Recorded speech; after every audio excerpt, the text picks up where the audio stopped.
Mario Girotti, más conocido como Terence Hill, nació el 29 de marzo de 1939 en Venecia, Italia. Su padre, Girolamo Massimo Girotti, era un químico italiano, y su madre Hildegard Thieme era alemana. En 1951, con tan solo 12 años, inició su carrera de actor con Vacanze col Gangster. Continuó actuando para financiarse pasatiempos, incluida una moto. Estudió durante 3 años literatura clásica en la Universidad de Roma, pero decidió dedicarse profesionalmente a actuar. En 1963 tuvo su primera aparición en el gran cine, actuando en El Gattopardo dirigida por Visconti. Además de películas italianas, también participó en películas alemanas y españolas como Pecado de amor con Sara Montiel. Su aspecto germánico le abrió las puertas a interpretar personajes anglosajones en numerosas películas italianas ambientadas en el oeste. 1967 fue un año que marcó un antes y un después en su vida. Le pidieron que escogiera un nombre anglosajón más comercial. Él escogió Terence Hill, porque las iniciales coincidían con el nombre de su madre, Hildegard Thieme. En otra versión, el nombre de Terence es escogido por el actor en honor a Publio Terencio Afro, comediógrafo romano, cuyas obras conocía y apreciaba Girotti.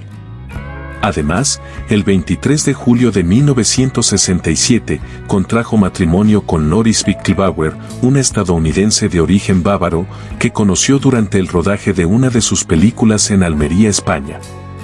También conoció en España al actor italiano Bud Spencer, con quien coprotagonizó Tú perdonas, yo no, y sus secuelas. Desde entonces se convirtieron en habituales compañeros y amigos. En la descripción de este video te dejo el enlace de la historia de vida de Bud Spencer.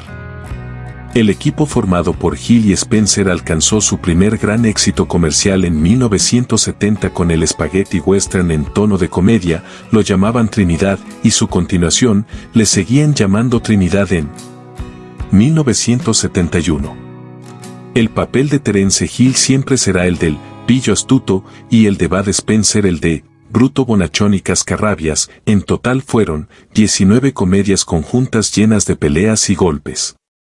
En 1995 se estrenó una tercera película secuela de las anteriores. Esta entrega se llama Trinidad y Niño, y ahora nos toca a nosotros, aunque habían pasado más de 20 años. Y Hill y Spencer ya no estaban en el reparto. Terence Hill también ha realizado numerosas películas en solitario, e incluso ha dirigido películas protagonizadas por él mismo. En 1983, dirigió la conocida Don Camillo, una versión filmográfica del libro de Giovanni Guareschi, donde Terence Hill interpreta al peculiar cura. En 1991, dirigió y protagonizó la película Lucky Luke, personaje de cómic creado por Morris y Goscinny, y más tarde la correspondiente serie. En 1994, dirigió Y en Nochebuena se armó el Belén, coprotagonizada de nuevo por Bud Spencer, y en la línea de sus populares películas del oeste. Actualmente, además de participar en solitario en una serie llamada Don Matteo, para la televisión italiana, en la que encarna a un sacerdote con aires de detective, se encuentra rodando su última película. La llamaban Mariam. Rodada en Italia, España y diferentes localizaciones en África. 2 de los hijos de Terence Hill, hijo biológico Jess Hill nacido en 1969 y el adoptado Ross Hill nacido 1973 y falleció trágicamente en 1990. Han seguido los pasos de su padre actuando con él en algunas de sus películas.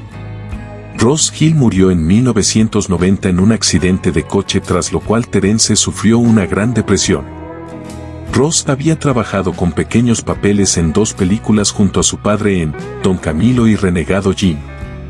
En la época que se produjo el accidente, se estaba preparando para tomar parte en uno de los capítulos de la serie Lucky Luke, donde iba a interpretar el papel de Billy the Kid. En 2010 recibe junto a Bud Spencer el premio David de Donatello, otorgado por la Academia del Cine Italiano por su trayectoria artística. La sociedad entre Spencer y Hill en pantalla no sobrevivió al cambio de siglo, pero sí lo hizo su amistad hasta la muerte de Bud Spencer en 2016 a los 86 años. Un duro golpe para su inseparable compañero. Como se dijo anteriormente, en 2010 ambos recibían el premio David de Donatello honorífico haciendo gala de la excelente relación que siempre mantuvieron. Nunca hemos discutido, aseguraba por entonces Bud Spencer. Terence Hill dijo en el funeral de su amigo Spencer. Nos respetábamos y nos amábamos. Es indudable que la trayectoria de Mario Girotti siempre estará marcada por su relación profesional con Carlo Pedersoli, pero hubo un antes. Y también hay un después. De este actor nacido en Venecia, aunque criado en Dresde, Alemania, quizá pocos sepan que en sus inicios tuvo un pequeño papel en El Gattopardo en 1963 de Luchino Visconti. Y puede que no todos estén al tanto de su éxito en la televisión italiana gracias a Don Matteo, una ficción que lleva más de 20 años en emisión. La misma ficción que le sirvió para dejar definitivamente atrás la depresión que le provocó la muerte de uno de sus hijos después de un accidente de tráfico. La misma ficción que le ayudó a sobrellevar la muerte de Bud Spencer y que le mantiene activo a sus 83 años. Y es que las aventuras del párroco de una pequeña localidad italiana con dotes detectivescas han alcanzado ya su 13ª temporada sin signos de agotamiento. Esta ha sido la historia de vida de Terence Hill, nos enseña que a pesar de sufrir la pérdida de un hijo y la de su mejor amigo, continuó trabajando de manera profesional y sin interrupciones. Si te gustan estas historias, suscríbete al canal y déjame tu like. Dejo imágenes de las películas de Terence Hill y Bud Spencer, así los recordamos. Te espero en el próximo video.